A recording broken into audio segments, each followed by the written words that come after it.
Last week was a fitty fail. I got into my jammies and then I worked on work all night.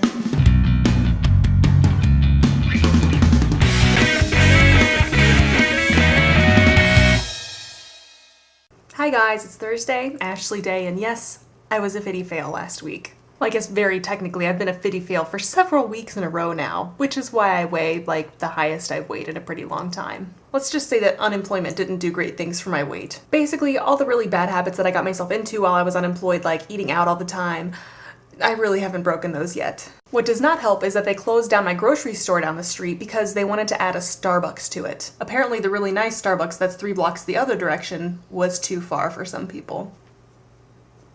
Homicidal rages aside, it's time to get to the topic for the week. This week, Leah asked us to talk about the time of our lives when we felt the healthiest that we have ever felt. Let me think.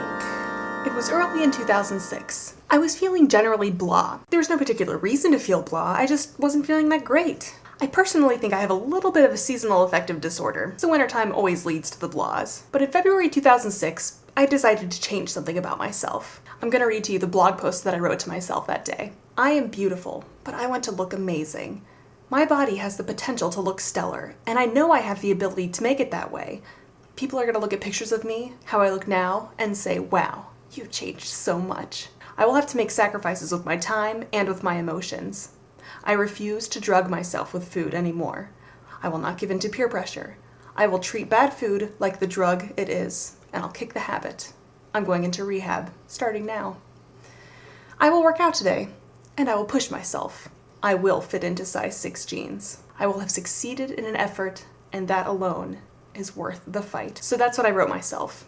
And then I followed through with it. And then I began the best, most healthy 6 months of my entire life. I don't think there was a single person who didn't compliment me, except one of my professors who actually pulled me aside and asked me if I was being anorexic or bulimic or something. And oddly enough, thinking about all this actually reminded me of something I learned in church this week. The pastor was talking about the times in your life when you realize you want to change and then you try to change it, and then you end up back to where you were at the beginning. Apparently it's a pattern that is not just in losing weight. And then he went on to talk about the 4 steps that a person has to take in order to be successful in making a change. Well, not necessarily the steps a person has to take, but usually the steps that they go through. Step 1, the blahs. Things aren't necessarily going great, but you just can't be bothered to change them. You're like a baby sitting in a crappy diaper and just not even crying about it. You know that with a little bit of effort, something can change, but you just don't have the energy to make it happen. Then comes step 2, the break. You either hit rock bottom or you realize that you just can't live the way you're living anymore. You start to get excited about making a change. You see the possibilities that there are in life and you say, I want those and I'm going to have those. So you begin to make changes, which comes to step 3,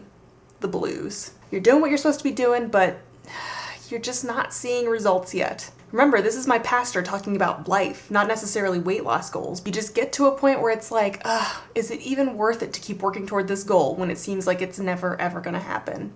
So then you go back to where you were. You go back to the bad habits that just don't seem that bad anymore, unless you have something called perseverance. Now, perseverance isn't necessarily the same as willpower. Willpower is just the ability to control your behavior basically at all times. Perseverance has nothing to do with willpower. Perseverance is just the steady persistence of working on an action because you know it will lead to a specific goal. And it means that you're allowed to fail sometimes as long as you go back to doing the action that you know you're supposed to be doing. If you keep up with the perseverance, you know that eventually you're going to get to number 4. The blessing, or the goal. With perseverance, not with willpower, you will eventually get to where you want to be. It's not about whether or not you fail, because you will fail. It's whether or not you pick yourself up and get back on the bandwagon.